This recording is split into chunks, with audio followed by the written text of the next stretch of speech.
definitely take home the message shared by you. And I now request our chairpersons for the first session, Dr. Arun Phatak and Dr. Devesh. I don't know, I can't see him if he's there. Dr. Arun Phatak, can you please switch on your video, please? And while he's ready to introduce our speakers, let me introduce Dr. Phatak. Dr. Phatak is a founder member of the BPNI, that is Breastfeeding Promotion Network of India, which was started in Gandhi Ashram in Wardha way back several years ago in the presence of 30 members, including Dr. Usha Modi, who was the head of the pediatrics department of our SSG hospital, and Dr. R.K. Anand. So we are very, very pleased to have the blessings of Dr. Arun Phatak, sir, because he is not only the chairperson of today's webinar, but he is our mentor, our guide, and he is the guiding force for this webinar series. So Dr. Phatak, can I request you to please switch on your video and audio, please? And our first speakers, first panelist speakers are Dr. Arjun Diwat, Nutrition Chief, UNICEF India, Dr. Gayatri Singh, Nutrition MIYCN Specialist, UNICEF New Delhi, India, Ms. Manisha Chandra, who is the IS and Commissioner of WCD Gujarat, and Dr. JP Dhadich, who is the National Coordinator of BPNI New Delhi. So welcome to all the panel members, and over to you, Dr. Phatak. Dr. Phatak, where are you?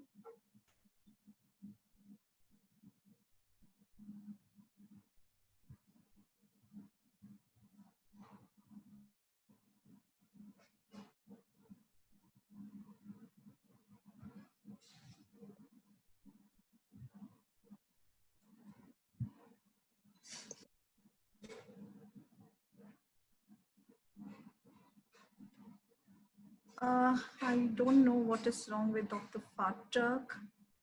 I can see him in the panel list. Ma'am, I think he's talking on mute. I have asked for the unmute, but probably he's not able to unmute himself.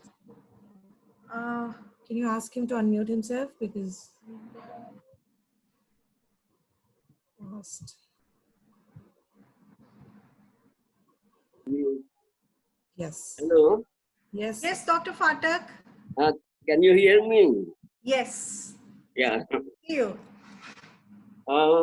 Thank you very much for inviting to make some comments. This is the World Breastfeeding Week, and the theme is Save the Planet. Breastfeeding not only has a positive influence on child life and and health, but also on the mother's health as well. And it has also a positive influence on the environment and on the economy of the family, as well as of the nation. And when the economic situation improves, the nation, that means the health of the population in general, with improved ecology. Hello? Something happening. So,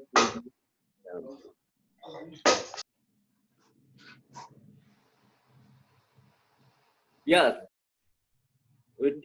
I hope at least you can hear. I don't think you are seeing me, are you?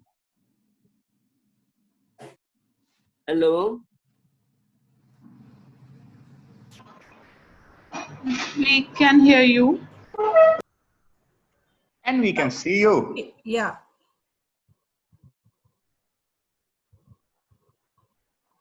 So you've gone on unmute. Dr. Phatak, you've gone on mute, sorry.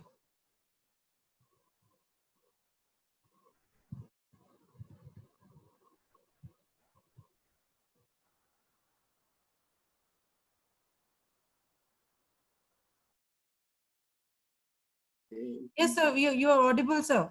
No? Yes. Anyway, I just mentioned things.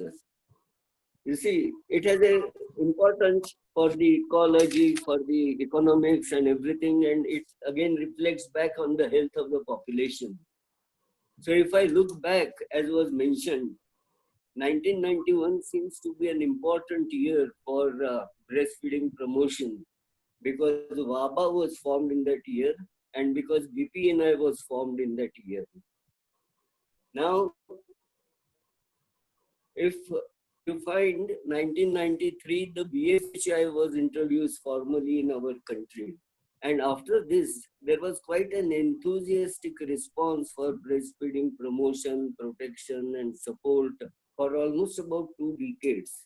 But unfortunately, over the last decade or so, at least in the urban hospital environment that I work, I feel that the enthusiasm is waning. And maybe because the over specialization and because now the health providers, which may not be in adequate number, are more concentrating on saving the life in NICU than in counseling the mother for continuing breastfeeding by expression of milk and lactation fluorination. Over the last, what I look at it is this way, that over the last billion years or so, the basic guiding principle of evolution is survival of self and survival of species. Now, when it comes to endangering the race itself, when the nation's life or the race life is at stake, it would mean that the individual lives lose their relevance. This is what happens in wars. This is what is happening now with Corona pandemic. And then you find that we need to lay in such a situation priorities. And in my mind, the priority is a commitment to breastfeeding promotion and protection. The commitment comes after understanding the reasons, and improvement comes after knowing the deficits. As Vanisha mentioned in the talk, in the introductory talk, that there is a wide gap between the compliance in the compliance. And this is what needs to be corrected. People know what it is, but probably they find it very difficult to comply. And as I see, the solutions would be, one is to introduce the topic in the curriculum of doctors, nurses, and all others who are concerned with child health and life, like foods and nutrition department students, child development department students, social works students. All these need to know the basic principles about how to promote, protect, and support breastfeeding. And then it is the other thing also is important. I think Dr. Dadish is going to speak something, refer to it about it, and that is the regular monitoring and reporting the deficiencies so that they can be corrected. Well, thank you very much. It seems maybe because I'm not used to this, there will be some problems about my taking the online program. But it's going on very well. So far, I was seeing everything very nicely, and all the best. I think we'll go with the session now, and you could invite the first speaker. Thank you very much. Thank you so much, sir, for those kind words and sharing your experiences. I now invite Dr. Anjali, Nutrition Chief, UNICEF India, to talk about the webinar and set the context. Over to you, Arjun. Yes, and good morning everyone. First of all, congratulations. I mean, this is an amazing symposium, amazing event with amazing speakers. And I can only imagine what it has taken for bringing all the people together and getting this all organized. So congratulations to all of you involved in this. I was asked to set the context for the symposium, and you know, we in UNICEF, then we tend to start talking about the global situation of breastfeeding and child nutrition, and we talk about the Indian situation, and we talk about the program gaps. But then I looked at the speakers for today, and I thought, wait a minute, there might be some repetition, because we have a lot of excellent speakers who probably know the things even better than I do. So I thought, hey, what can I do? What is my setting the context? And I decided I want to set the context for today by bringing it closer. And in this case, it means counseling and support on breastfeeding. And that's also where you see this side, some family pictures. Now I'll come and talk on that one. I've worked in nutrition, I'm educated in nutrition. I've worked in nutrition for the last 20 years, but also my wife has got a PhD in nutrition. So you would think that within the family, we know a lot about breastfeeding and young child feeding. And together, as parents, we know that breastfeeding is about happy mothers, healthy babies, survival, smiles and joys, because that is what breastfeeding promotion always talks about. Till we got our first baby, that is now almost 18 years ago. In November, it will be 18 years ago. And then we realized that knowledge and scientific knowledge and theoretical knowledge doesn't tell the story, and that actually we have to bring it closer. We have to bring the counseling and support of breastfeeding closer, because breastfeeding is not easy. It might be natural, but it doesn't come natural. First of all, it started. The firstborn was born with a C-section early in the morning. And then we're waiting. Mother and baby together in the same room. Father, I was there. And waiting. Is the breast milk coming? It's not coming. Putting the baby back on the breast again. And again. And again. Still no breast milk. Then from about 4 o'clock, the nurses started coming saying, Madame, you really might want to give some infant formula. Yeah, the baby starts getting hungry, and indeed the baby started crying more and more. I mean, no, we know the evidence says exclusive breastfeeding, milk will come. Then about 6 o'clock, grandmother came with a small pot of soup, because traditionally if you give soup, that will promote the flow of breast milk. And again, putting the baby to the breast. And then finally, around 8 o'clock or so, finally, some breast milk was coming.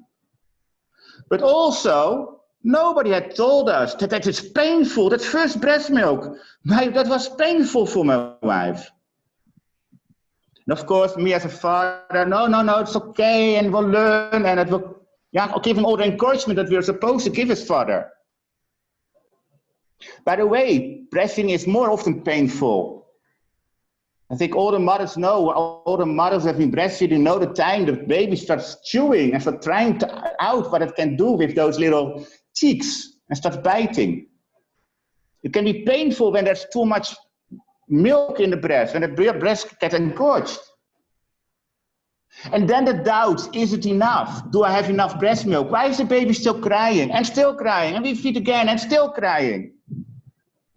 Or maybe there's too much breast milk because the baby is feeding, but there's still milk left. And actually we have to press it and to discard it.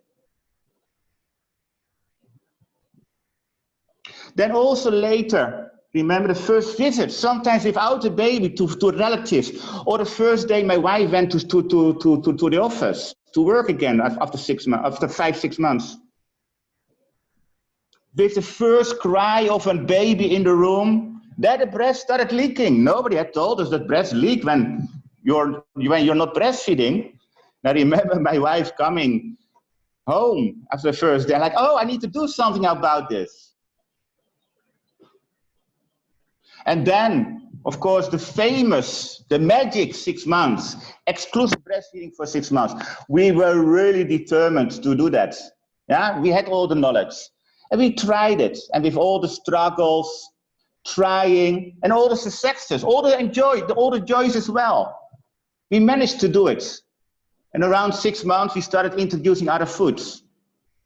Well, we thought we had done exclusive breastfeeding, because my wife, she started going back after a few months, and then the baby was left with the help and with the granny.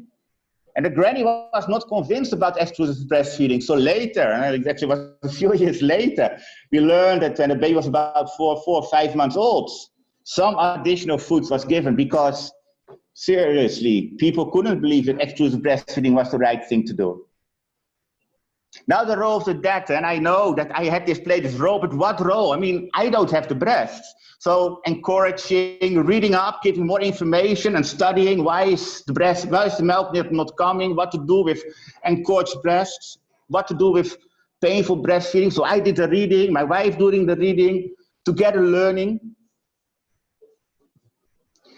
By supporting buying the breast pumps, cleaning the breast pumps and the things around that. And the first cup feeding, I also remember that that for me was the most magic moment I've ever had as a parent. The first time I was holding the baby and feeding the baby. It was not the first time I was holding the baby when a baby was born. For me, it was the first time that I was holding the baby and feeding breast milk from a cup and a little spoon. That for me was one of the most defining moments of being a parent. I must admit, I was also jealous about my wife because she was with the baby, she did the feeding, she gave life to that baby, and there I was just providing the theories and the guidance and encouragement. Mothers of India, mothers in the world, you are amazing. But we have to bring it closer. We have to bring breastfeeding counseling and support to closer. We need to talk more about the challenges of breastfeeding. Yes, smiley babies, happy mothers, and a great future, survival, that are all important factors. But there are many challenges. Even when you know all the theory, there are a lot of challenges around breastfeeding. It's about care and support. It's not just about theory. We need to bring it closer. And I just looked at a statement that the WHO and UNICEF put out for World Breastfeeding Week today, or yesterday, they put it out yesterday. It was on the website since yesterday. And at the end, it says, ensure that every mother has access to skilled breastfeeding counseling, empowering her to give her baby the best possible start in life. I would love to add the father factor there as well, but okay. Let's ensure that every mother has access to skilled breastfeeding counseling. Every mother, not some mothers, every mother. How are we going to do this? This is not in the context of India. This is not training 1,000 to 10,000 counselors. This is training hundreds of thousands of counselors. Continue supporting them, paying them. How are we going to roll this out? It's about supporting all mothers, all fathers in India. We need to bring it closer. I love World Breastfeeding Week. It helps us in this 1 week to emphasize the importance of breastfeeding and to share information. And a lot of tools are developed for World Breastfeeding Week, which also are being used thereafter. But last year, I was really pleasantly surprised when during the launch of World Breastfeeding Week, the Honorable Minister of Health said we are going to have 12 breastfeeding weeks per year. Every first week of the month should be breastfeeding week.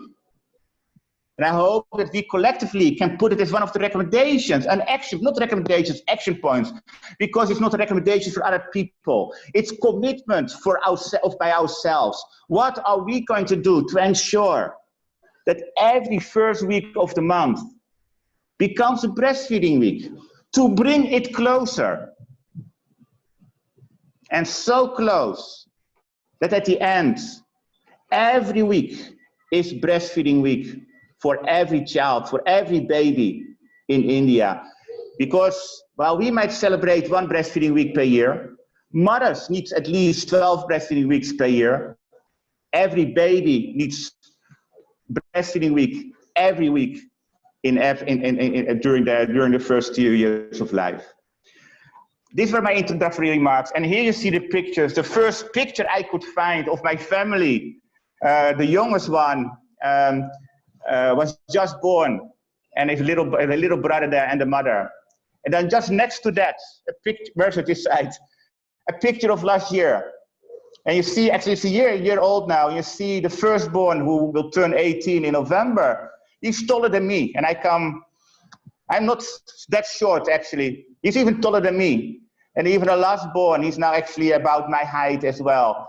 And for me, this is the best testimony of what good nutrition can do. But again, we need to bring it closer. And I'm looking forward to learn much more today about how collectively we are going to work to bring it closer. I thank you very, very much. Thank you, Arjun, for setting the context. Of course, we will definitely look into that advice and try our level best to improve counseling techniques and reach out to as many mothers as possible. Starting and initiating many lactation management, counseling, and IVCN courses is another activity that our department has always been doing, and we will continue to do so with the support and help of UNICEF and other partners. And now I invite Dr. Gayatri Singh, IVCN Specialist, UNICEF New Delhi, to talk about global scenarios on IVCN practices and way forward towards meeting SDG goals 2030. Gayatri Singh is a professional in the field of community nutrition, and she holds a PhD degree in nutrition, and she's currently working as the child development specialist in UNICEF. Prior to that, prior to her New Delhi office, she was also working in the Uttar Pradesh and Odisha office. She has extensive experience of working with the state governments, academic institutions, with the NGO partners in designing, implanting, and managing large-scale programs on IVCN. And we really look forward to learn a lot from you. Over to you, Gayatri ma'am. I think you'll share your own screen.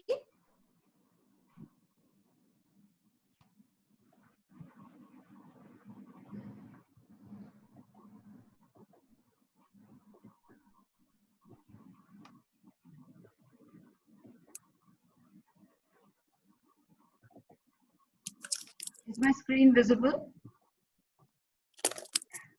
Good Yes, morning. Good morning, everybody. My compliments to everybody on organizing this symposium.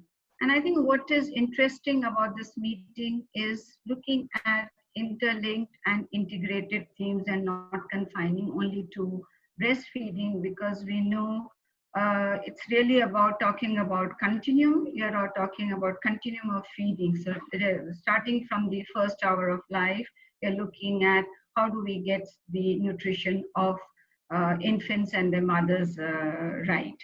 I have been tasked to share with you the global scenario for infant and young child nutrition, and also indicate what could be the possible way forward so that globally we meet the SDGs for nutrition. If we look at this, the data that I'm sharing is pre-COVID, and we do not know, or we are still learning what COVID will do to the nutritional status of women and children. If you look at this, is globally the levels of stunting are declining, but they are not declining fast enough. So from currently, if you're looking at in 2019, about 21% of the children below 5 years were stunted. Close to 7% were wasted, and equally worrisome is that we are also looking at the triple burden, that is overweight and obesity is increasing. And when we talk about malnutrition, we're talking about all forms of malnutrition. On this side, if you look at the percentages, probably conceal a lot. If in terms of absolute numbers, about 144 million children below 5 years, 144 million children below 5 years are stunted. Close to 47 million children are wasted, and about 38 million children are overweight. And it's important that we look at this together and see how we can eliminate all forms of malnutrition. Where is the burden? If we look at it, it's not surprising. Africa and Asia, which have the greatest share of all forms of malnutrition. If we look at stunting, more than half the stunted children are from Asia. If we look at wasting, more than 2/3 of children who are wasted are from Asia. And if you look at overweight, it's nearly half children are from Asia.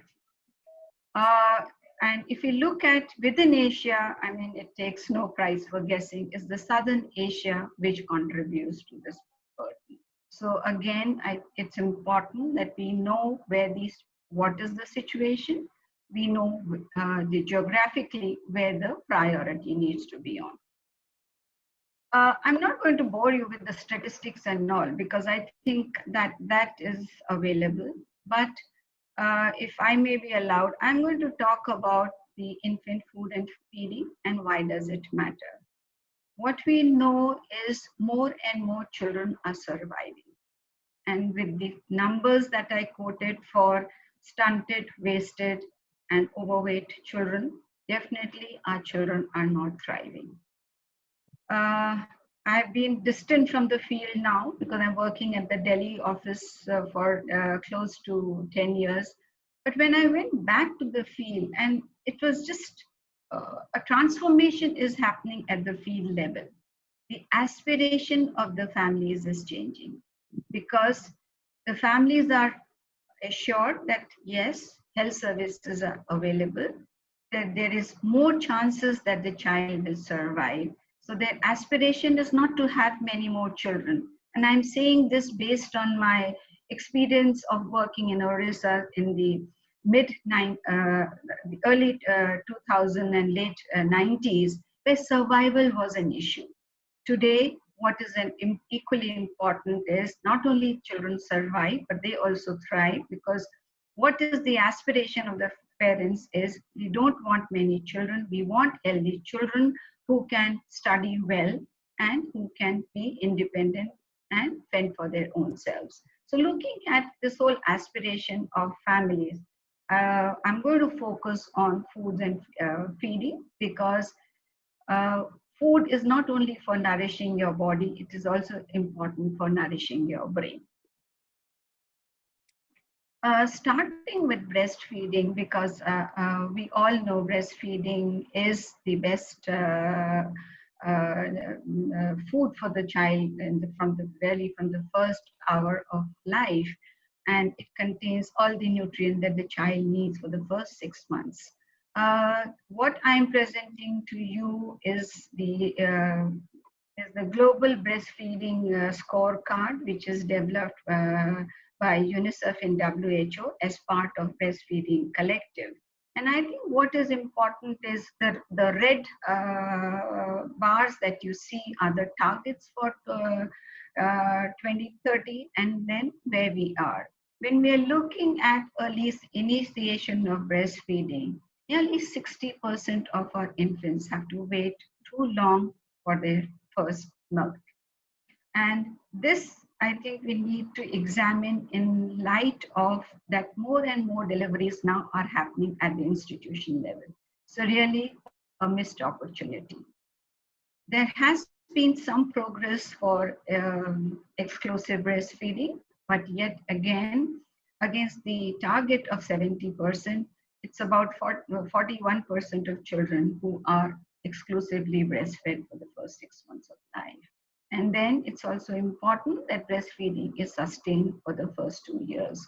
So definitely we are not on course when it comes to meeting the targets for breastfeeding.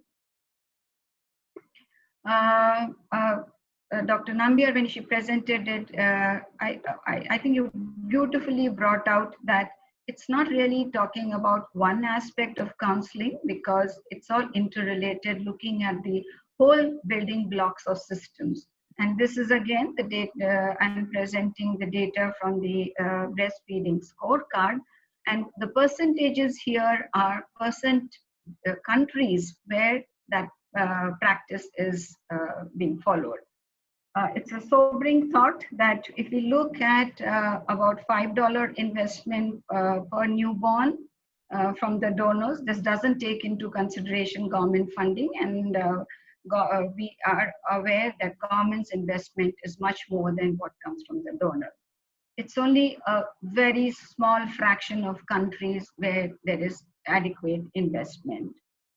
If we look at implementing the full complement of the law for breastfeeding, again, it's about 16%.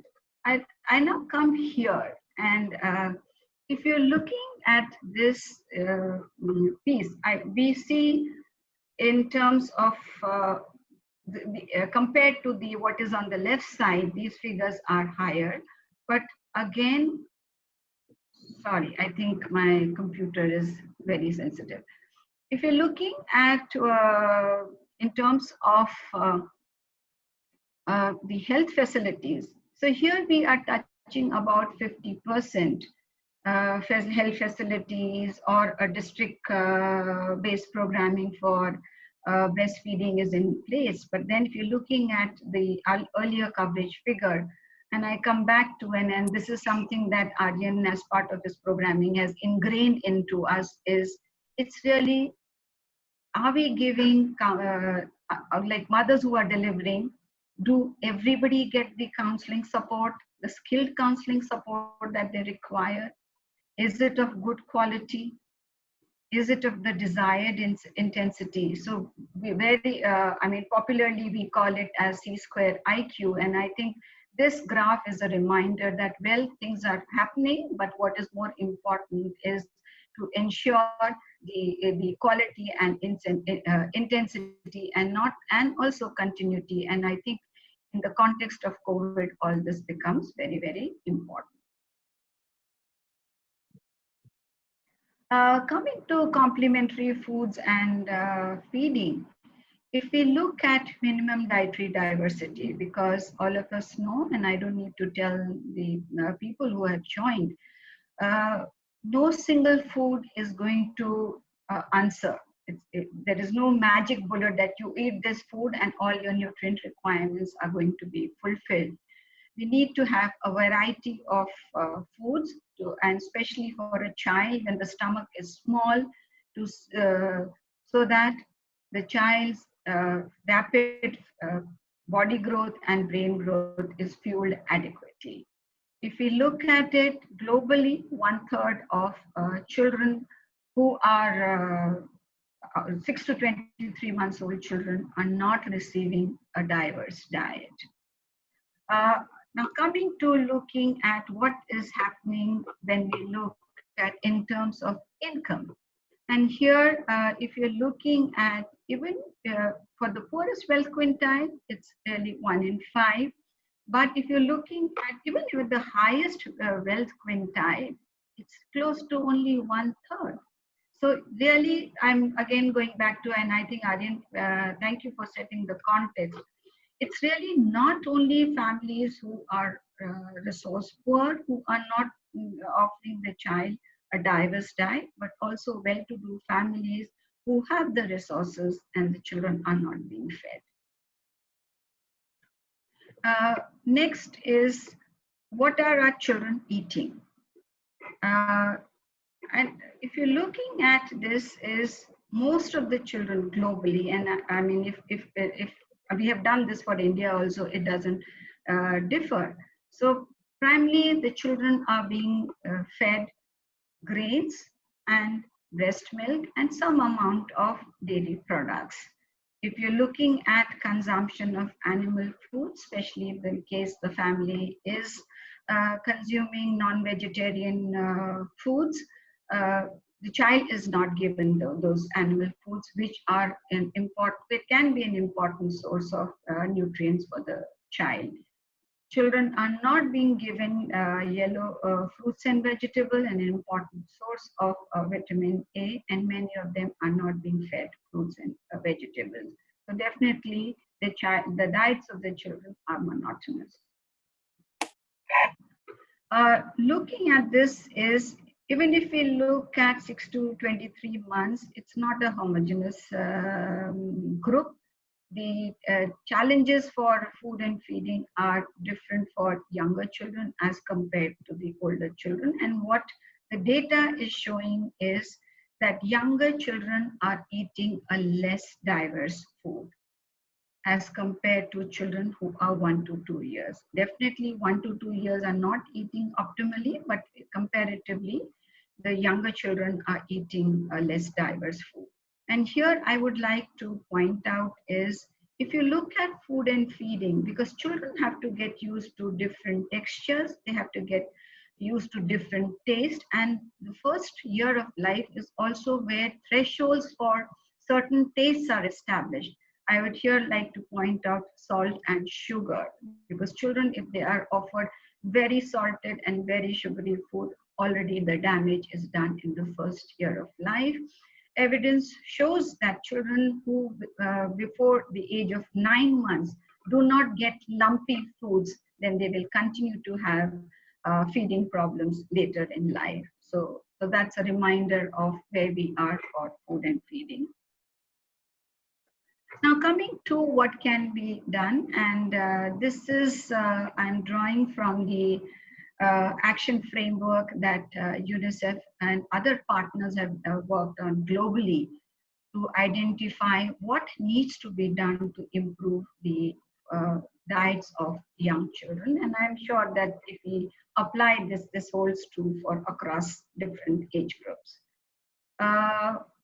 Let me start with adequate services. And here we are, like some of the previous speakers have also pointed out, and that counseling is a service. And so we are looking at adequate services, which includes counseling, which includes your micronutrient supplements, which also includes, in some cases, food supplementation, and also the whole issue of governance and accountability. So you need to have good services. If you do not have frontline functionaries or facility-based functionaries who are capable of counseling the families, you will not see the change.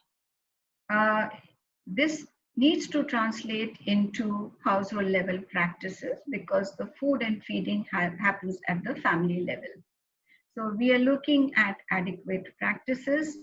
The studies which on social and behavior change communication and infant and young child feeding is showing is that it is important but not sufficient, because data is showing that the SBCC interventions with or without food interventions will bring about 1/3 improvement in, or about 30% improvement in complementary food and feeding. The other issue is of adequate food. And I think very rightly this is mentioned, we are talking about not only nutritious food, but also talking about healthy food. In terms of like unpacking this in terms of program components, if we look at it, it's talking about nutrition, social and behavior change communication approaches. We are talking about availability and access to diverse and nutritious complementary food, because the fact of the matter is the unhealthy foods, they are available everywhere and they are available at a cheaper rate. So families tend to make the choices based on availability and food cost. It's also about use of micronutrient supplements where the diets are poor, and in places where the social protection schemes are there, is coupling it with the counseling package so that the provisions are used adequately. Fortification is picking up. Food fortification is another piece of intervention which can help in improving the micronutrient deficiency. And the access to safe complementary foods and feeding. I would say safe and healthy complementary foods and feeding.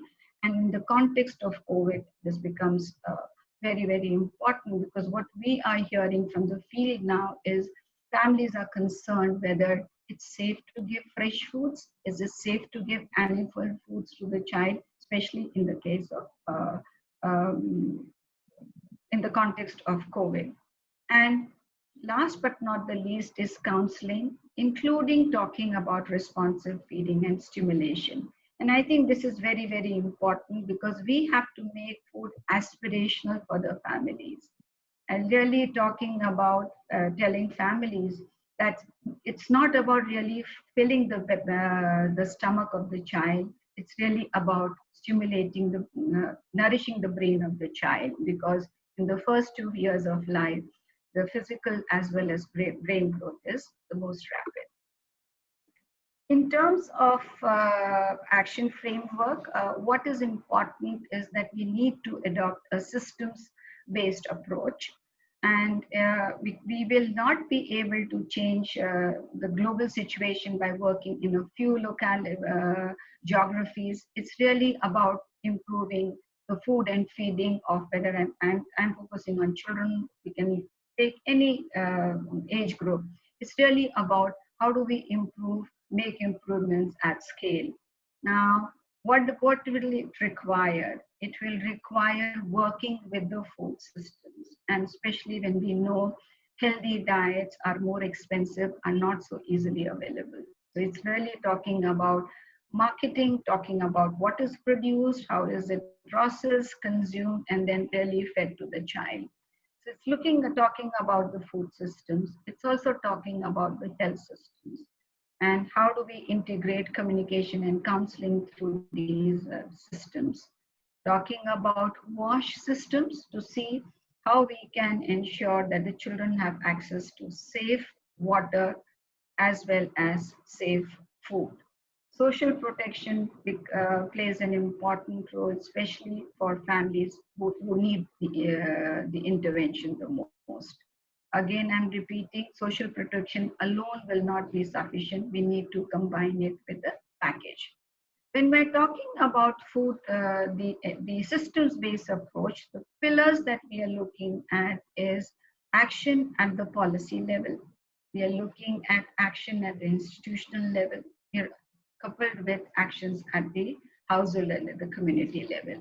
When it talks about policies, I mean, what we are focusing on is right policies, right national strategies. The budgets are, provisions are there. There are laws which are enforced. So if you're looking at creating an enabling environment, policy level actions are very, very important, because that's where funds will get allocated and there will be priority on nutrition.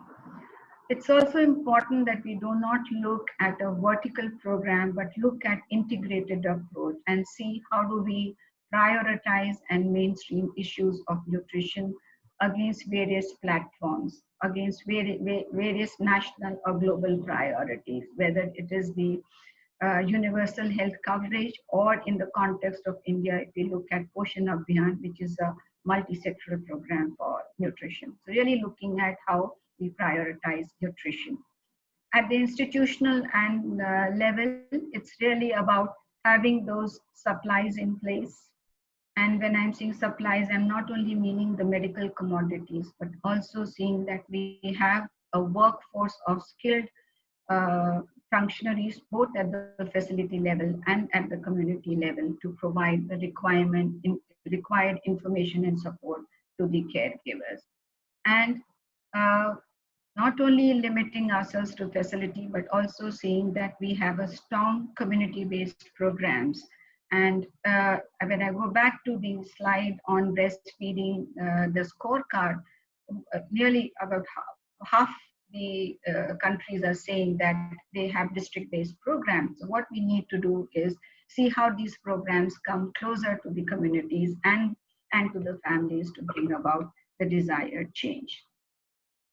Last but not the least is even within the systems, actions to change behavior, the caregiver behavior should be prioritized, whether it is through the food systems.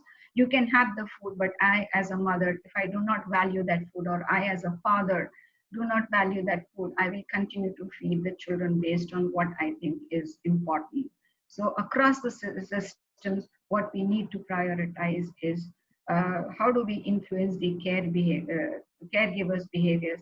How do we empower them to make right choices for their children so that they can meet the aspirations that they have for their children, that their children do well in life? Thank you very much.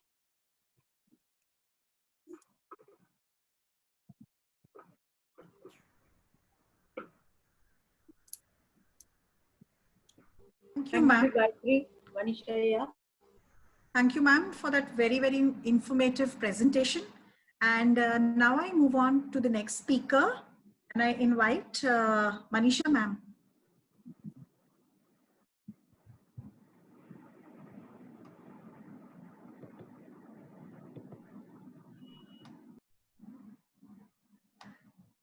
And while Manisha ma'am sets up a screen, it is a pleasure and honor to have Manisha ma'am here with us.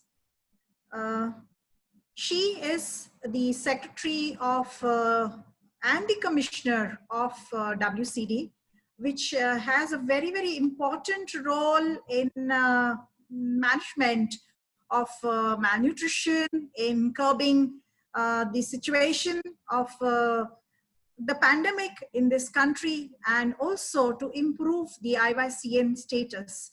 So Manisha ma'am is a lady with immense passion. She is an IAS officer and has done her post-graduation in political science and has completed her public health and policy management course from London. She has closely worked with community well-being as a collector and district development officer in various districts. And ma'am has been so active in taking leadership for improving the health and nutrition status of the beneficiaries. And she has initiated many programs such as take-home ration, double fortified salt, hot cooked meals for pregnant ladies and lactating women.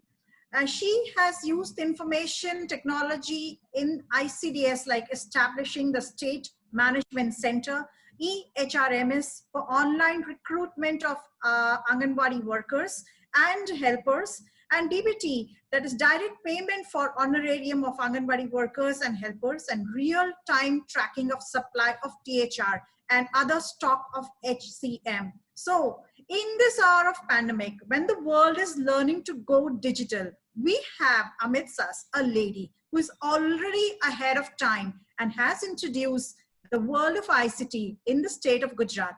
Ma'am, with your busy schedule and in spite of being a holiday, I'm so thankful that you could be amidst us, and we look forward to listen to you. Please share your screen. Thank you so much.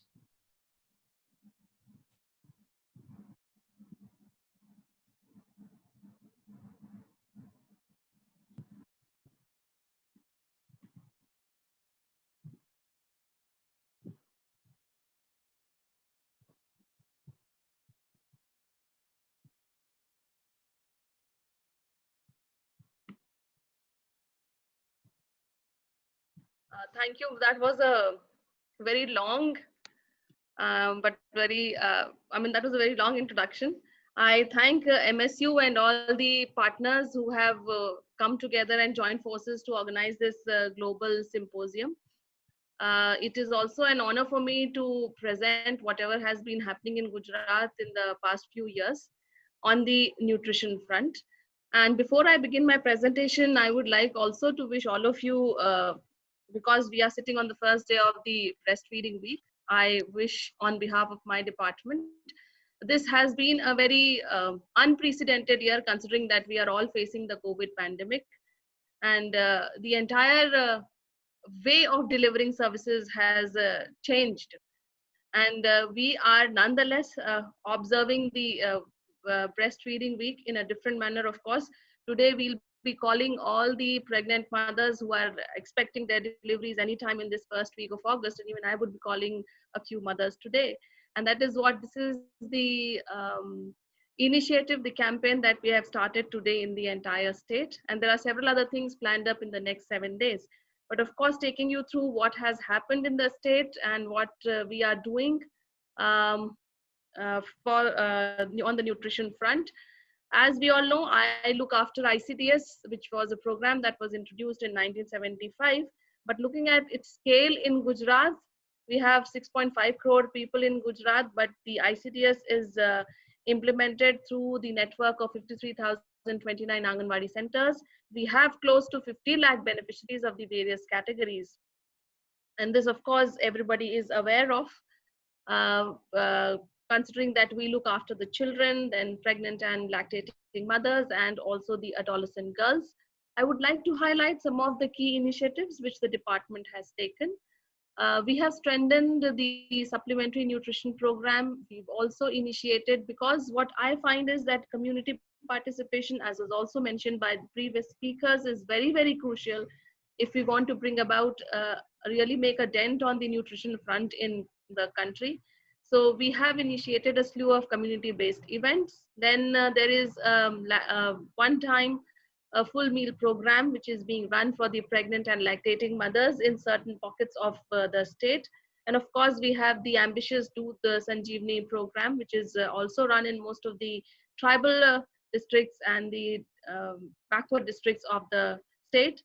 We are promoting for convergence with various departments under the Poshan Abhiyan umbrella and certain other initiatives that I would be talking about.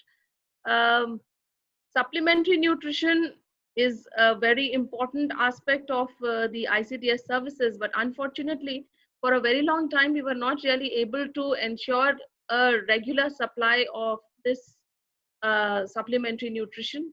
But then, because of the initiatives that were taken in the last couple of years ago, we've had a very good tripartite agreement with the dairies here, because Gujarat, as we all know, is famous for its very strong cooperative network. So we have leveraged this network for the provision of supplementary nutrition, that is called the THR, through this dairy network. And we have, because they have a very good team of nutritionists, so we've also developed the beneficiary specific products for our three categories of beneficiaries, as is there on the screen: the Bal Shakti for the children, Purna Shakti for adolescent girls, and also Matru Shakti for the pregnant and lactating mothers.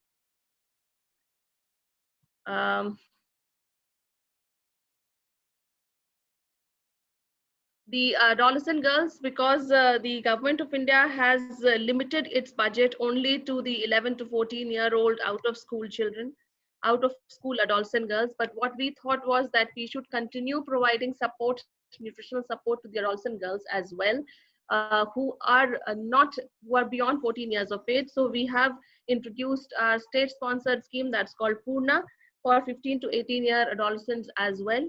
And the coverage has been fairly encouraging. We have we are covering around 11,90,000 adolescent girls under this scheme. This is what I would actually like to highlight, because pregnant and lactating mothers, we really need to focus on them. So in addition to the home visits of the NC and the PNC, what we have initiated with the community support and with the in close coordination with the health department is the observance of first Tuesday as the Suposhan Samvad Divas. Because what has been observed in the field is that somebody who has gone through this entire process of pregnancy, of having a child, of nurturing a child, is a much better spokesperson, and the peer learning is good. That is why we've initiated this program. The mother support group is constituted in all the Anganwadi centers, and they all meet every first Tuesday. Unfortunately, because of the COVID pandemic, this is not happening, but we are reaching out to them in a different manner. And they meet and discuss on right methods of ANC care and IYCF. Similarly, for the pregnant and lactating mothers in the tribal blocks of the state, we have initiated what is called the Poshan Sudha Yojana.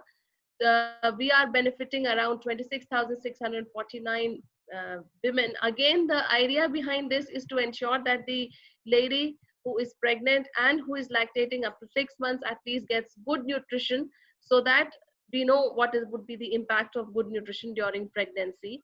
And lastly, the Doodh Sanjeevani Yojana, wherein the women are getting fortified milk twice a day, and we have close to 13 lakh beneficiaries. All this is being done entirely from the state funds with no support from the central budget, of course. Gujarat, I would like to highlight, is one of the few states which has taken up fortification in a big way. We are providing whatever THR we are providing is fortified with all the micronutrients that have been laid out by FSI. The milk that we are providing is also fortified.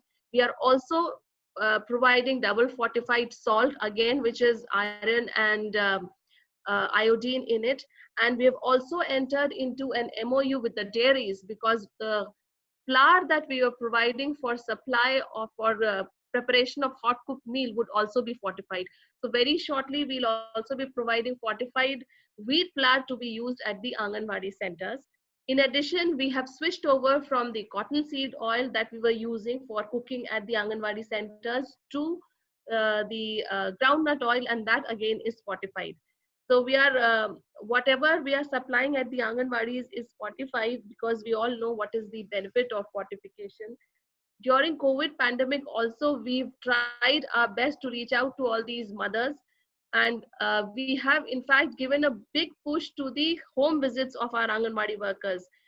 When the entire country was in a lockdown, our Anganwadi workers and helpers have visited each and every household. We have done cross verification also of the visits that were conducted by these Anganwadi workers, and the figures have been really encouraging, very heartening. Around 99.6% of the visits were actually done, and they've gone to each and every household to give the right messages and counsel the mothers during this entire period. We also managed to reach out to around 1.74 lakh migrant workers. Now, when we come to the second Tuesday of every month, we observe a community weighing of children that's called the Bal Tula Divas, because growth monitoring is very essential, as was also discussed by the earlier speakers. We need to track the growth of the child, and for that, and also at the same time to bring some kind of awareness in the community as regards the importance of right nutrition and assessing the growth in a child. So that we were conducting, and the counseling on the nutrition status of each and every child then takes place in the presence of the community, so that there is a learning within the community and some kind of involvement of the community. They should kind of get the ownership, take the ownership of this program, and that is the whole intention behind organizing this Bal Tula Divas. The third Tuesday, because this entire symposium is focused on maternal and young child nutrition, so we are observing the third Tuesday as the Anprashan Divas. Unfortunately, in most of the studies that have been conducted, we find that complementary feeding really takes a, it is not apt, it is not up to the mark that it should be. And so we have focused one entire day every week on Annaprashan, that's called the initiation of the complementary feeding. And secondly, for children who are past the, for children who are about to enter the Anganwadis or who are already there in the Anganwadis, we conduct programs with their parents, primarily focusing on informal preschool education and the early childhood development. So the idea, my personal observation, because I've been working in this department for the last 3 years, is that complementary feeding, because we take the initiative, it is initiated primarily in around 60% of the cases. It would be that it is initiated, but then the adequacy, the frequency of this is a big question mark. So we really need to work on this. I've been I really want from this symposium, if we can come out with something which can actually be practically implemented in the field and ensure that this complementary feeding really takes up, because we in Gujarat, at least for I know, as far as the data shows, we are not doing well on this front. That is something that we really need to focus on. Then, as I mentioned earlier, we have taken up this because this was discussed that there has to be dietary diversity. It is important. It's not that we need to have introduce some kind of fancy foods in the diet of the children. Whatever is locally available is best for the child, but initiated on a pilot basis in each of the districts a Nutri Garden project, wherein one of the blocks of each district has taken up this.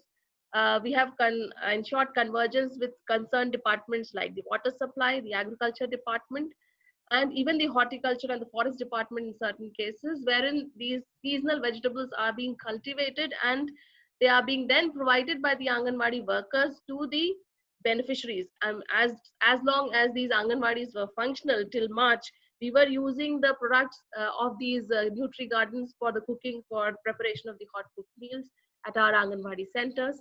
But now that the Anganwadi centers are not working, the Anganwadi workers have taken upon themselves the responsibility of ensuring that these vegetables are distributed to the beneficiaries at their households. And this is how it's actually happening in the field. Dairy cooperatives, as I earlier mentioned, it is a very strong network in the state, all across the state. So in close partnership with UNICEF and the dairies, we have on a pilot basis initiated this Poshan Vandana scheme in 3 districts of Banaskantha, Surat and Tapi. And we have used the village dairy milk collection centers for influencing the priority behavior, especially in the first 1,000 days, and strengthening the demand of the VHSND and ICDS, focusing on optimal breastfeeding and complementary feeding, promoting adolescent nutrition, and engaging communities in dialogue. This is one network which is readily available in Gujarat, which is a very strong network all across the state. So with UNICEF, we've tried to leverage the benefits of this network and to ensure that something fruitful, something more constructive can happen on the nutrition front. The statistics is there. I mean, I would not go into that. Another, because COVID has thrown up a very big challenge of how exactly we go about in service delivery, how exactly we ensure that the services which we were renting parties now reach to the doorsteps of the beneficiaries. Launched an umbrella program. It's called Umbre Anganwadi. Umbre in Gujarati means doorstep. So this actually translates to mean Anganwadi at the doorsteps. It is not only limited, I mean, we are trying to focus not only on ensuring that the THR and counseling reaches the doorstep, we are also trying to make use of the mass media, the social media platform that is available to reach out to the beneficiaries. So we have started a series which is called Umbre Anganwadi. And this is focused primarily on 2 things. Every Monday we are telecasting episodes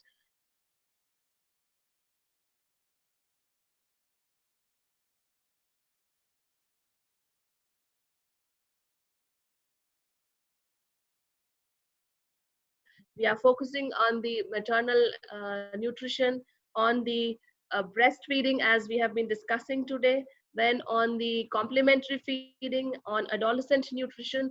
These are the various areas that we have identified. And it's heartening that in this pandemic, we just launched our YouTube and Facebook channels, and we've already reached out to 16.32 lakh beneficiaries. We really want to institutionalize this and take it further, because this is the new way in this new normal probably of reaching out to the beneficiaries. Our Anganwadi workers have, I must really appreciate the efforts that they are putting, considering that everybody was in the state of lockdown, but they've been moving in the field, doing all kinds of activities that have been given to them. In addition to providing their regular nutrition, they've been also engaged in COVID-related work. But they've taken upon themselves this challenge, and now they have constituted their own WhatsApp groups. They are reaching out to the mothers. They are talking to them. They are every day they do phone calls. They send messages, and more than 24,000 such groups have been created all across the state. And this is during this pandemic. I mean, this would not have been. I would have never thought that this would happen had it not been for the COVID. But that is what has. They have taken upon themselves, and these 24,000 groups are the groups that have been created by the Anganwadi workers. They are reaching out to around 4.5 lakh families, I mean, those many beneficiaries. So that's very, very heartening, very encouraging. And we'll now, the breastfeeding week celebrations that we have initiated from today, we are going to use this network to spread the various messages that we want. We've also, as was pointed out, capacity building is very essential. We need to have trained people who can reach out to the community and give the right messaging, the right techniques for various things that is related to nutrition. And so again, we identified the Anganwadi workers of the tribal districts, and we have trained them on MIYCN counseling. But I'm sure this is not sufficient, because this is something that has to be repeated, that has to be, they need to be constantly taught about this. And at the same time, they also need to engage with the community. And as of now, we've actually reached out only to 14 districts, but yes, the remaining districts are definitely in the pipeline. Now, these are just some statistics. I mean, whenever we say that we've launched these schemes, like Poshan Sudha, the one full meal program for the pregnant and lactating mothers. The report, the third-party assessment was conducted by UNICEF and IIPHG.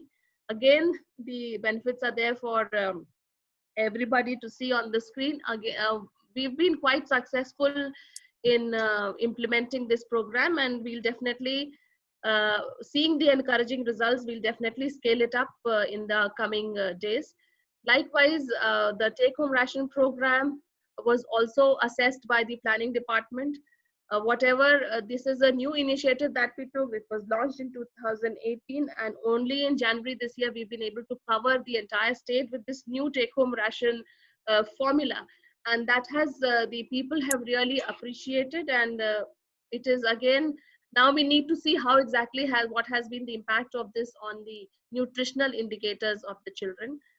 During COVID, as I have already mentioned, we were reaching out to the people, and that has been verified by Nutrition International, which is incidentally is also one of the partners for this symposium. And their study was also quite, it was very motivating and encouraging for the field functionaries. Our Doodh Sanjeevani scheme has also been assessed by the planning department. Herein also we find that there is people know about the scheme. Most 93% of them are actually consuming the milk at the Anganwadi centers, and most of them have liked the flavor of the milk, and that is why we've, in a phased manner, gradually expanded the scheme. We are trying to cover the entire state in due course. Coming to what is the, because it was mentioned that there are lots of policies, there are lots of programs, but it's actually the implementation which is a challenge, and I agree. I am not a nutrition expert like most of you are in the panel today, and also the participants of this symposium. But from my limited experience of 3 years, what I would say and what I have, there are certain points that I would like to raise. First of all, and this is primarily with regards to the Anganwadis and the ICDS program that we are running.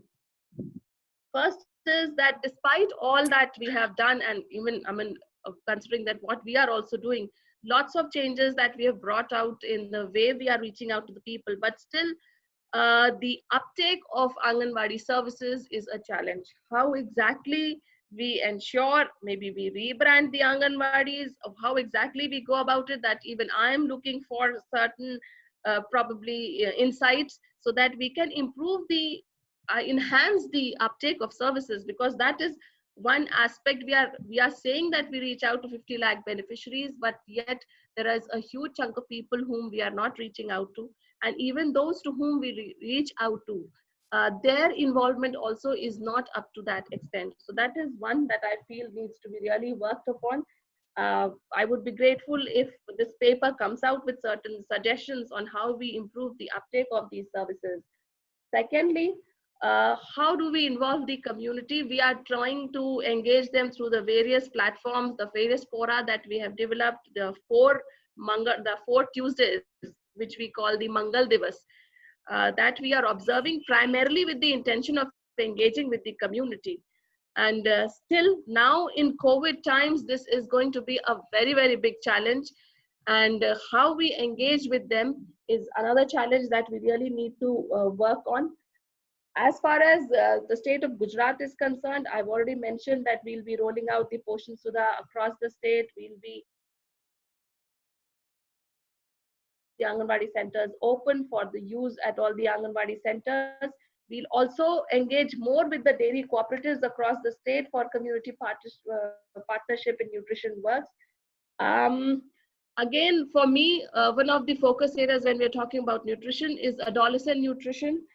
We talk about the life cycle approach, but then somehow we are missing on the adolescent nutrition. That's what is my observation.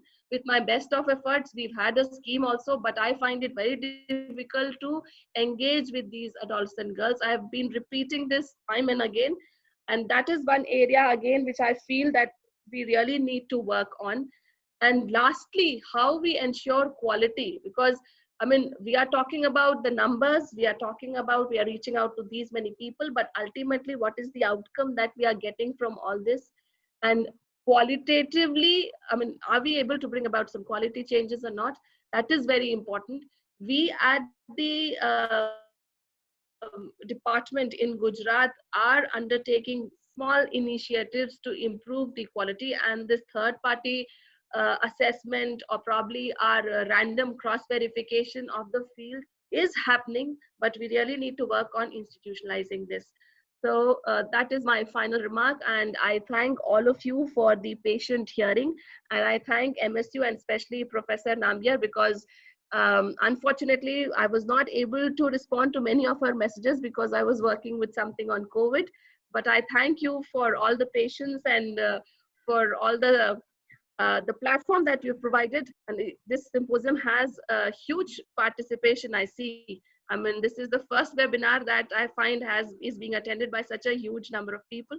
So I congratulate the team, the entire group of partners who've organized this, and I thank you and all the best to all of you. Thank you. Thank you so much, ma'am. That was a very humble way of saying that you're not a nutrition person and yet you have achieved so much in the field of nutrition as a leader. A true leader is one who leads, who shows the path and walks along. And that's what you have done for the state of Gujarat. We, as a team of MS University, Baroda, will always strive to work with you in this journey of improving health and nutrition of the population of Gujarat state. And now to the last speaker of this session, I invite Dr. Dharich. Another stalwart in the field of public health and nutrition, the coordinator of the BPNI. And today, Dr. Dharich is going to talk about one of the very key programs which is directly related to improvement of breastfeeding. Dr. Dharich is a trained pediatrician and neonatologist and also an entity in research method. He's been associated with the BPNI, a very premier organization, and working with MIYCN related issues in India. He's a co-chair of the Global Council of International Baby Food Action Network, that is IBFAN. And we've read so many of his papers, learned so much from him. And today we are indeed very, very privileged to have Dr. Dharich amidst us, JP, as he's fondly called amidst his friends and his colleagues. We have so much to learn from you, sir, and we look forward to your presentation. Over to you, sir.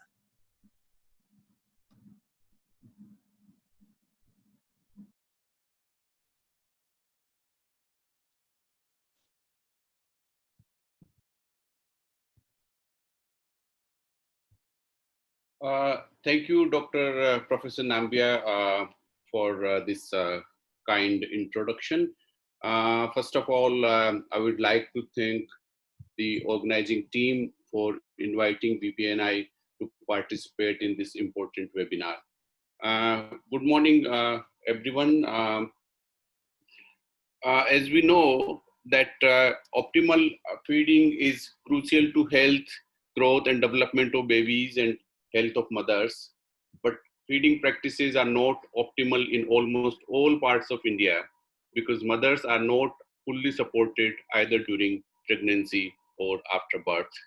So in my presentation today, I will share some information about the public health significance of breastfeeding and some components of a program titled MA program launched by the Ministry of Health and Family Welfare, Government of India. Then I will also talk about development of a tool for the monitoring and assessment of the hospitals, and lastly, some information about a web portal being developed by BPNI for assessment of hospitals. So let us first see about the public health significance of breastfeeding. Breastfeeding has proven efficacy in child survival, growth and development and also provides important health benefits to the mother. According to a study published in Health Policy and Planning last year, in India, inadequate breastfeeding may lead to 100,000, that is 1 lakh preventable child deaths, 34 million cases of diarrhea, 2.4 million cases of pneumonia, and more than 40,000 cases of obesity in children each year.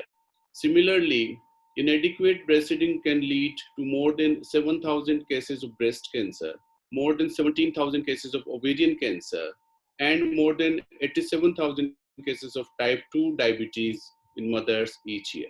And we also know that breastfeeding imparts some long-term health benefits, like breastfed babies are less prone to have non-communicable diseases like diabetes, heart disease, and allergic disorders later on in the life. Keeping the public health importance of breastfeeding in view, there are several policy and program initiatives launched by different ministries of Government of India from time to time. And they have included breastfeeding as a major component. Some of these initiatives like the IMS Act and the guideline for enhancing optimal infant and young child feeding practices by NHM Government of India are specifically dedicated to protection, promotion, and support for breastfeeding. But somehow it appears the benefits of these policies and programs are not adequately reaching to the pregnant and lactating women in our country. It is reflected in the status of breastfeeding practices like initiation of breastfeeding within 1 hour.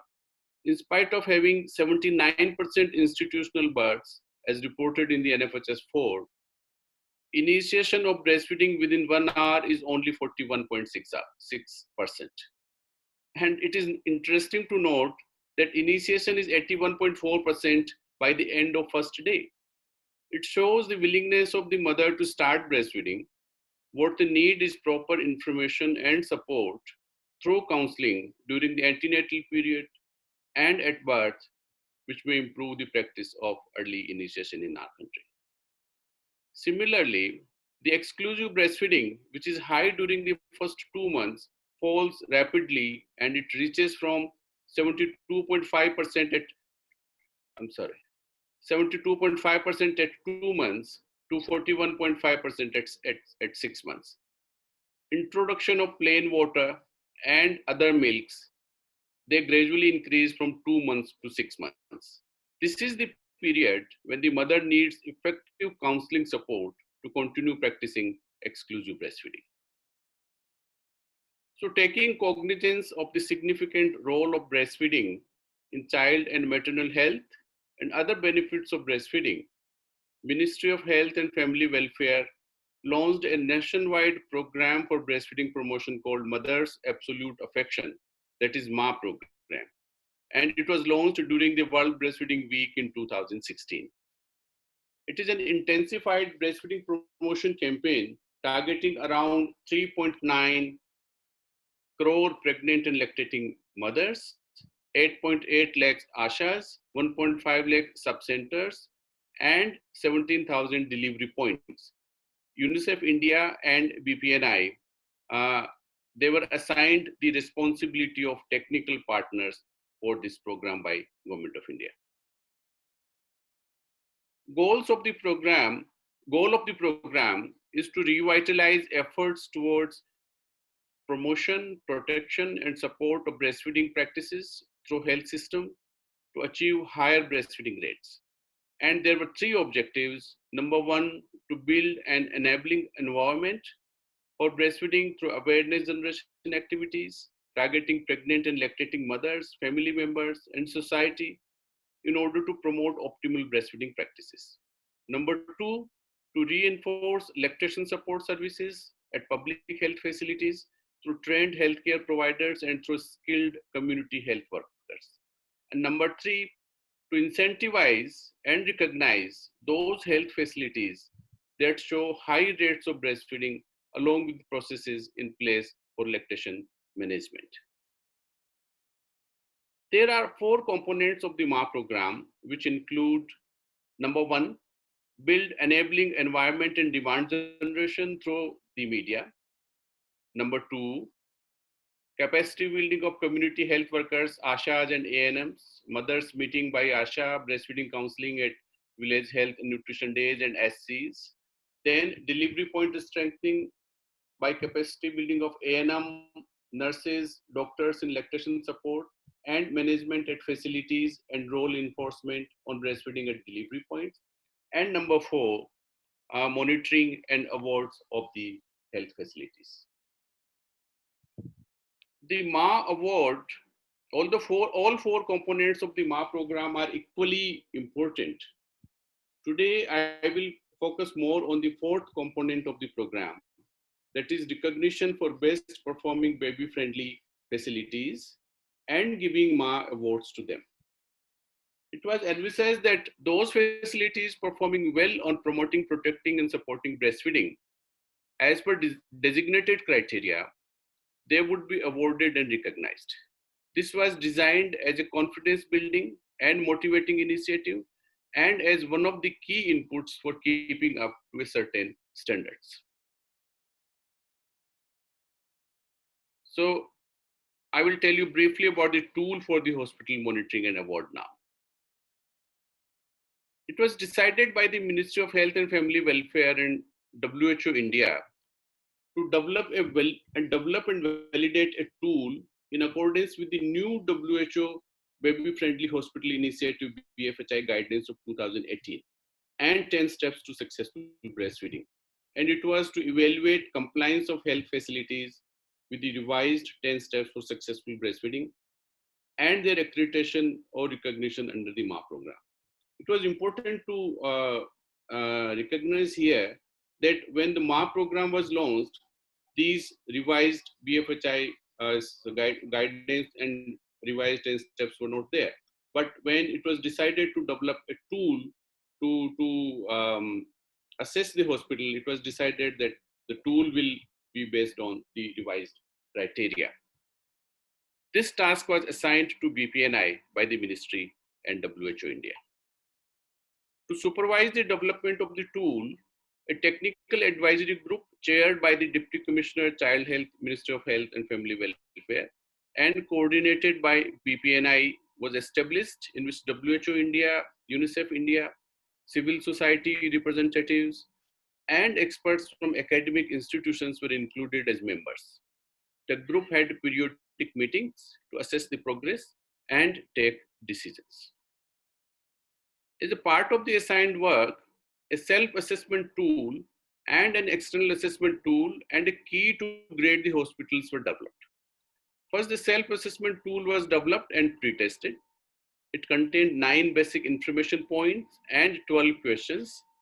The basic purpose was to engage with the health facility and screen it before going for the external assessment. Second component developed was the external assessment tool. It was based on 10 steps for successful breastfeeding, as I told you. Interviews with key functionaries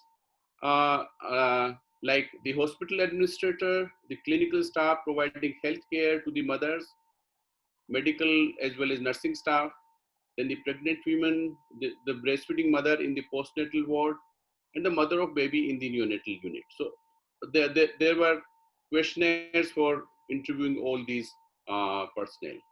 Then review of selected records and materials and observing practices, IMS Act compliance, and checking the competence of staff. A key for the accreditation and grading of the health facility was also developed, which utilized information gathered from the self-assessment and external assessment tool to place the hospital in one of the 5 grades. The tool was validated in 2 districts, one in the Andhra Pradesh, it was Ananthapuram, Puramu, and one in the Uttar Pradesh, it was Gorakhpur. 5 interview and 1 observation tool were validated in different categories of healthcare facilities in these 2 districts. 1 medical college in East District, 1 district hospital, 1 CHC, and 1 private hospital. The finalized tool was submitted to the WHO India and Ministry of Health and Family Welfare. While the process for the use of the tool for the MA program is being decided, BPNI, utilizing the experience of developing the tool, working on now we have started working on a web-based system to roll out a program to assess the hospitals for breastfeeding friendly practices. This is a BPNI initiative to manage a national resource center to assist in implementing the guidance issued by MA program and provide technical support and advice to hospitals all over India, both in public and private sector. Hospital, those who are desiring of getting the assessment done will be required to register on the portal by providing basic information about it. Once registered, the hospital will be able to fill and submit the self-assessment tool on the portal. A pool of assessors would be created at state and district level under the oversight of National Resource Center. The assessors would be qualified personnel trained and willing to carry out assessment of high caseload delivery points regarding IYCF and breastfeeding counseling. They will be asked to register on the web portal.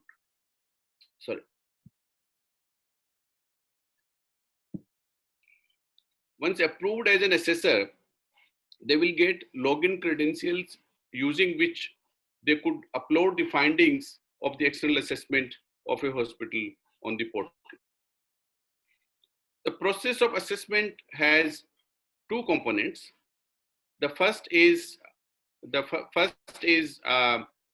self-assessment by the health facility that provides answers to the key questions and an objective score. If the score is above 50%, the facility qualifies for the second stage, that is external assessment. If not, it receives technical advice and support to achieve higher scores. Second part is external assessment carried out by an authorized external assessor who will verify findings of the self-assessment, check for competence of the staff, and observe the health facility. After checking and analyzing the hospital compliance with the standards, a numerical score will be given to each standard or criteria as already identified in the tool. Based on the findings of the external assessment, the health facility receives a grade from 1 to 5 in descending order of performance. The hospital that receives grade 1 will be awarded a certificate as baby-friendly hospital implementing 10 steps to successful breastfeeding. So I will conclude with these comments. There is a huge scope for improvement in breastfeeding practices in hospitals in our country. There is a need to know the status through assessment and improve the practices. And tool for structured assessment of the breastfeeding friendly practices of hospitals can be utilized for this purpose. So this is all I wanted to tell you about this subject. I will stop here. Thank you for your kind attention. Thank you. Thank you so much for taking us to the journey of the tool. And I hope with this, we improve the breastfeeding rates of our country and reach towards the target of the at least 50% target as per the WHO goals. I now request all the panelists to please switch on their videos and be ready for the question answer session. We have only time of 5 minutes as we are running late of time, and I request Arjun, Gayatri ma'am, Manisha ma'am, to please switch on their videos, please. Meenakshi ma'am. So Manisha ma'am, are you joining? So we have ample number of questions here, and I think each panelist can answer. And the first 3-4 questions are directed to Manisha ma'am, and I'll wait till she joins back. But there is one question that I would like to ask Gayatri ma'am, and that is, we are talking about micronutrient rich diets and minimum dietary diversified diets or minimum frequency of diets in children. So are we using any indicators for the same in the field, or can UNICEF promote these MAD or MDD or MMF indicators as endorsed by UNICEF India, and ensure that everybody who works in the area of MIYCN collects data so that we have a consolidated data on MIYCN patterns, because everybody is talking about how to improve, but then we really do not have regional and especially the tribal and rural areas data. Thank you, Manisha, for this question. At present, the NFHS data and also the CNNS data, but yes, primarily it's the survey data which captures information on minimum dietary diversity, minimum meal frequency, and minimum acceptable diet. So if the standard tool is used. Globally now, if you're looking at the definition, children should be fed 4 or more food groups was what was being used in the NFHS. It's being revised to 5 or more food groups. So definitely, at least the survey, you're using a uniform methodology. So that's one strong point. But I agree with you that this should be used with, by everyone so that we can get comparable data. And if you look at NFHS 4, I think that was unique in the sense for the first time in the country, we did get data below the state level. So the data is available at the district level. Having said that, and also probably because I do have a background on home science and nutrition, so I do relate very well with MSU, is we really need to sharpen our questions on how to help the families recall. So that could be another area where we can look at how do we improve the response rate, and that could be an area of work. Thank you. Thank you so much, ma'am. And the next question is for Dr. Dadij. If the early initiation percent is only 41%, can we safely say that the gynec doctors are not supporting breast crawl? And the mother cannot be blamed for early initiation. So what are your take on it? And even our studies have proved that cesarean section deliveries, the initiation is very poor, and there is the formula feeds are given in first 2 days. So they miss out on the golden hour. Yeah. Well, I totally agree with this. I mean, when we say that we should not ask mother, I mean, mother alone is not responsible for practicing initiating breastfeeding within 1 hour and then exclusively breastfeeding and continued breastfeeding. She needs support actually. So we are talking about providing support to the mother, and that support should come from everyone whosoever is involved in caring the mother. It should come from the family, the husband. It should come from the healthcare workers who are to whom the mother has gone for delivery, for antenatal checkup, for delivery, and later on, it should be provided by the society, by the employer, everyone. I mean, mother needs support, so she should be fully supported to practice whatever we are asking her to do actually. And about OBS gynae, I will say that we should not blame anyone here that they are not supporting or supporting. It's a question of orientation. It's a question of awareness generation among everyone, that this is the thing which is required, which is important for the baby's health and development and other things, and which is so beneficial, and it is doable, it can be done. And as far as cesarean sections are concerned, yesterday only we read that news that in private hospitals almost 55% deliveries are cesarean sections now, and though it is in public sector, public hospital, it's only 17%. So something is there. I mean, that has to be looked into holistically why it is happening. Of course, whenever there is a cesarean section delivery, there is some barrier there in the thinking itself. Although the process of delivery doesn't affect the process of milk production, that remains same in the normal vaginal delivery and the cesarean delivery.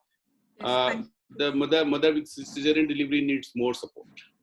So thank you, sir. That's my and I hope we have more lactation counselors to support these mothers. Yes.